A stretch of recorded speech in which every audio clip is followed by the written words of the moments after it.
Foi aprovado aqui na comissão, alguns meses atrás, 3 audiências públicas sobre esse tema.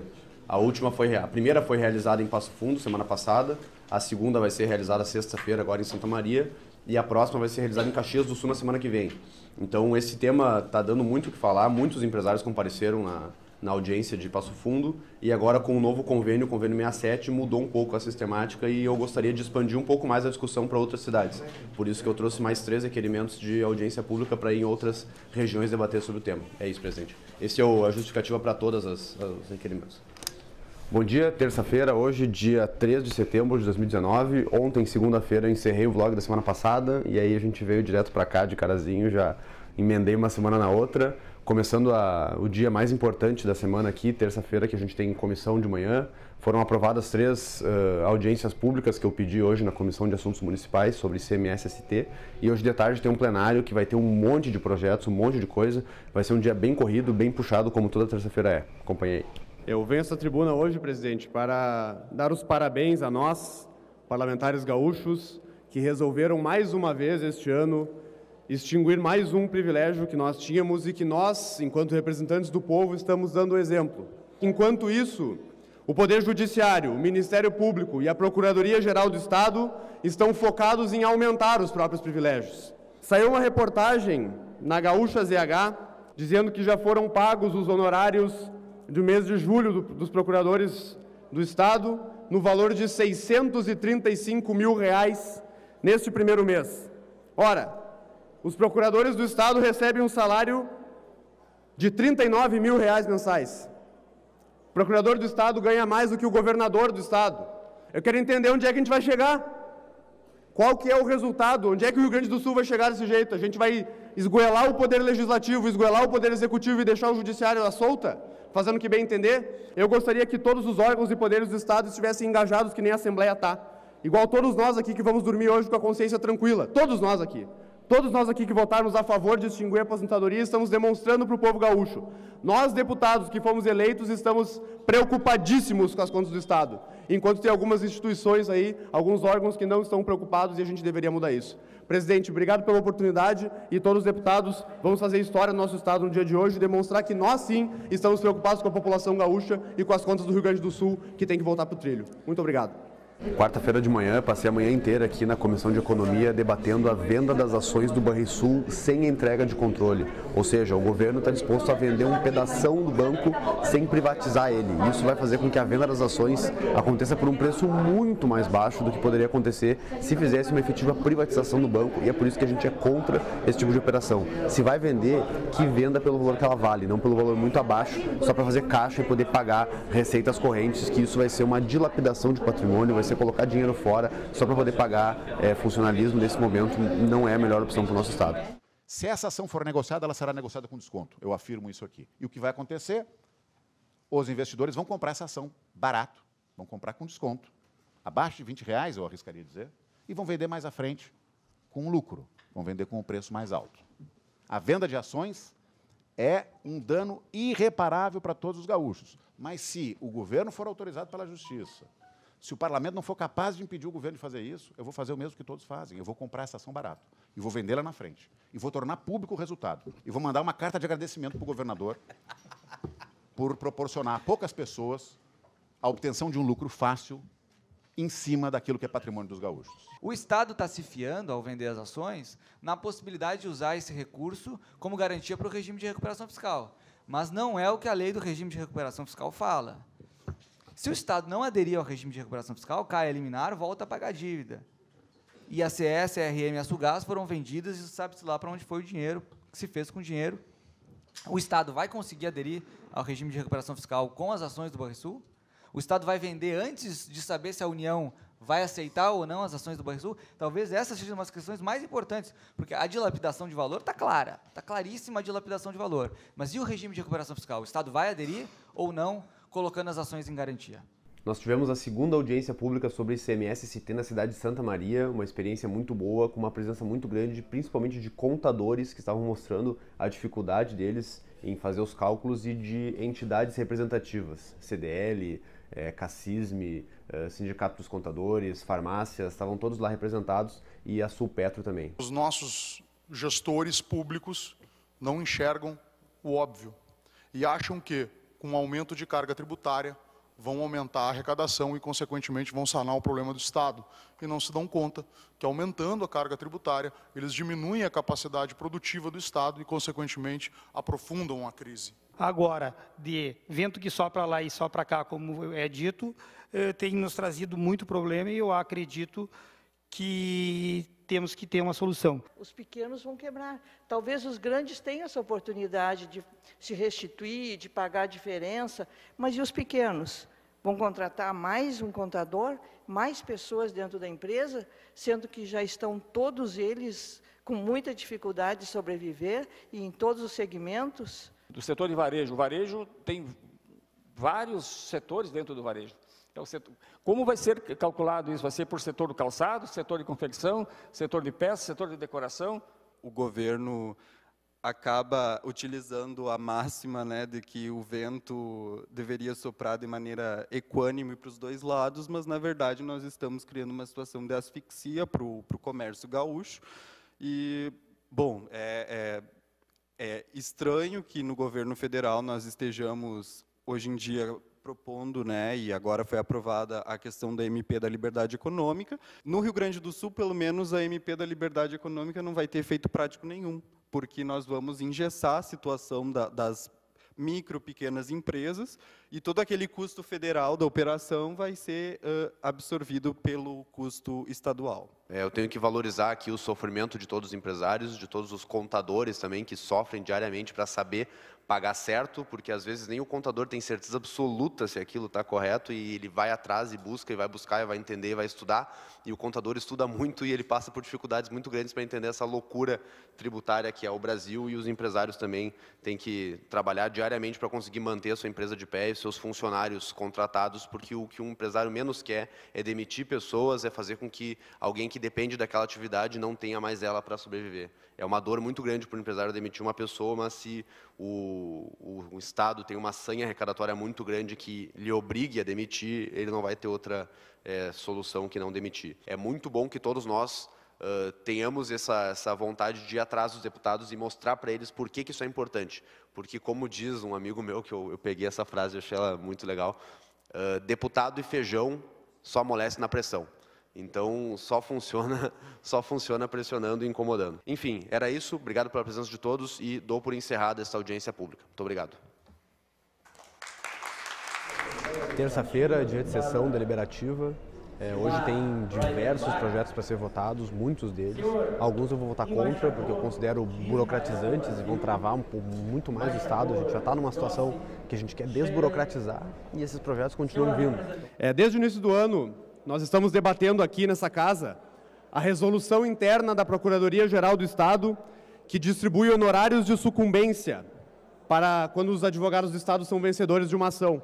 Aqueles que não são da área jurídica, honorários de sucumbência são aqueles valores devidos quando um advogado ganha uma ação. O Código de Processo Civil de 2015 estabeleceu que é de direito do advogado público receber honorários de sucumbência na forma da lei. No Rio Grande do Sul, não se aprovou lei alguma autorizando os procuradores a terem honorário de sucumbência. Eles tentaram aprovar a lei aqui na Assembleia, não conseguiram e resolveram ir para a via ilegal, que é fazer uma resolução interna deles se autorizando a ter os honorários de sucumbência. Pois bem, aí nós já vemos que tem um problema. Vendo esse problema, identificando esse problema, o deputado Edson Brum e outros 40 deputados resolveram fazer um projeto de decreto legislativo que sustava esse ato ilegal da PGE. E esse projeto de decreto legislativo está na Comissão de Constituição e Justiça para parecer. Para minha surpresa, o parecer apresentado foi contrário à sustação desse pagamento ilegal de honorários. Ou seja, o parecer é a favor do pagamento de honorários. Se tem que ter lei, não tem lei. Eles tentam aprovar a lei, não conseguem. Fazem uma resolução interna, começam a pagar de forma ilegal. E a Assembleia tenta assustar isso. E agora a própria Assembleia vai dizer que pode pagar sem ter passado pela Assembleia, tem alguma coisa errada aí. Mas o pior, que eu acho o pior disso tudo, é que a argumentação da PGE agora, percebendo que não podia pagar honorários pela lei, tenta mascarar o óbvio. A argumentação deles é que eles estão pagando, deputado Zucco, prêmio de produtividade, utilizando uma lei lá de 2004. uma tentativa de enganar os deputados, dizendo que aquilo é um mero pagamento de prêmio de produtividade, que, vejam bem, é distribuído entre ativos e inativos de forma igual. Que prêmio de produtividade é esse que todo mundo recebe igual, trabalhando ou não trabalhando?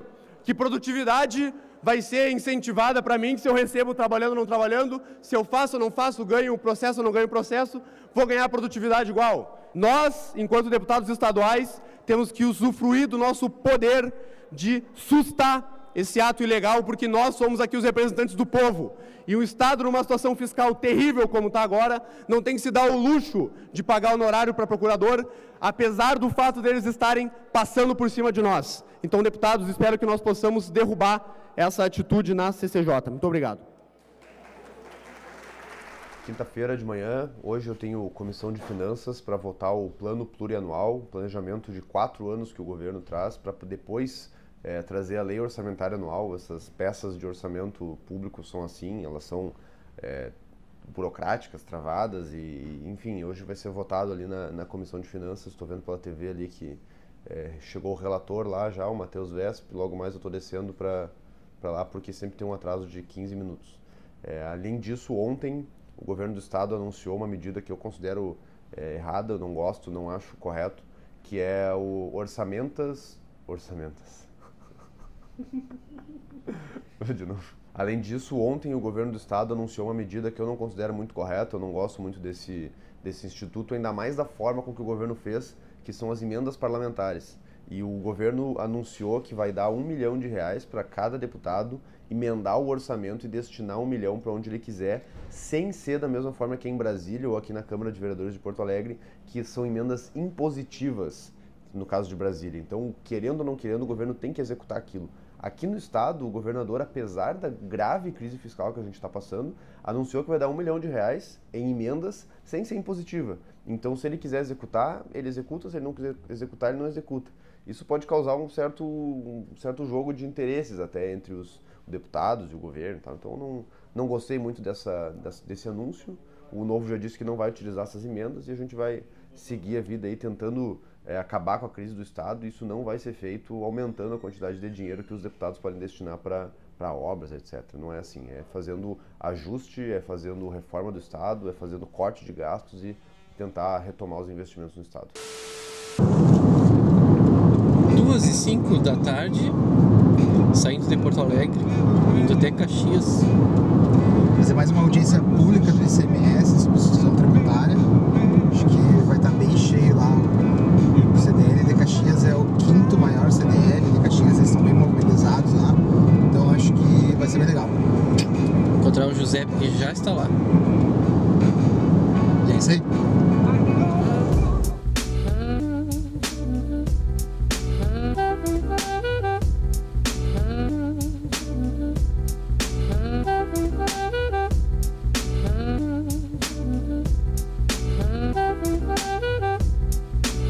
A gente já tem um custo Brasil muito alto, as empresas, e a gente tem aqui o custo do Rio Grande do Sul. A gente nem precisa comentar a questão do Simples, porque, como o deputado falou, foi jogado 97% das empresas, esse problema foi jogado para o ano que vem. A gente só está tratando aqui de 3% das empresas, que são as que faturam acima de 3.600.000. Isso, o ano que vem, se eles não recuarem, vai virar um caos. Todas as pequenas empresas ou vão sonegar ou vão fechar. Se nós hoje colocássemos um preço na minha empresa superior ao preço de pauta, que a partir de segunda-feira ele sofre uma variação, eu conseguiria, de repente, equilibrar minhas contas, mas eu teria que acrescentar a diferença do imposto, porque eu estou vendendo acima do preço de pauta. Só que o mercado não absorve isso. A concorrência é muito acirrada e eu não consigo praticar. Então, eu volto para o preço de pauta. Se eu vender no preço de pauta, não pago minha conta. Se eu vender abaixo do preço de pauta, eu gero um crédito que é simbólico, porque, na realidade, eu não vou transformar isso em receita. Mas, na minha contabilidade, ela entra como receita. E, infelizmente, até melhor interpretação, ela entra como lucro, e eu tenho que tributar ela com imposto de renda e contribuição social. Então, eu pago por uma coisa que eu não recebi. Eu já pago antes. Se calcula que isso é um aumento de imposto de praticamente 5%, né? As empresas não têm essa margem para absorver isso. Então, a gente vai ter que reduzir os nossos custos, isso pode gerar desemprego, porque vamos ter que reduzir, de repente, colaboradores que trabalham para a gente. Isso vai tornar o nosso negócio inviável. Eu preciso aqui valorizar todos os empresários e todas as dificuldades que vocês passam diariamente para simplesmente tentar trabalhar, simplesmente tentar produzir, simplesmente tocar a sua vida, gerar emprego e fazer com que o nosso Estado se desenvolva. Não tem nada de errado nisso. Nós não podemos perseguir empresários e dizer que eles estão fazendo alguma coisa errada. O lucro não é algo errado, o lucro é só uma demonstração que a atividade que o empresário faz é benéfica para a sociedade, que as pessoas estão consumindo aqueles produtos. Peço ajuda de todos vocês. Se vocês têm interesse do PL 293 ir adiante, eu peço que vocês conversem com seus deputados, com seus vereadores, para que eles possam ir atrás dos deputados também. É um PL que tem possibilidade de ser aprovado, ele tem 31 assinaturas e essa audiência pública vai ser feito um relatório dela, que vai ser entregue para a Secretaria da Fazenda. Nós vamos ir atrás de conseguir divulgar tudo isso que foi falado pelos senhores aqui, certo? Então, obrigado pela presença de todos. Então, assim damos por encerrada a nossa audiência pública. Obrigado. Encerrada a audiência pública aqui em Caxias do Sul, muito boa, uma presença muito grande de empresários, demonstraram a dificuldade enorme que está sendo essa complementação do ICMS, então foi sensacional, gostei muito, e é o risco que a gente está correndo aí, de empresas fecharem, demitirem funcionários por conta de um decreto do governo do estado que exige complementação do ICMS, um pagamento de imposto a mais do que deveria acontecer. Se tu gostou do vídeo, não esquece de deixar teu like, se inscrever e também ativar o sininho. O teu apoio é essencial.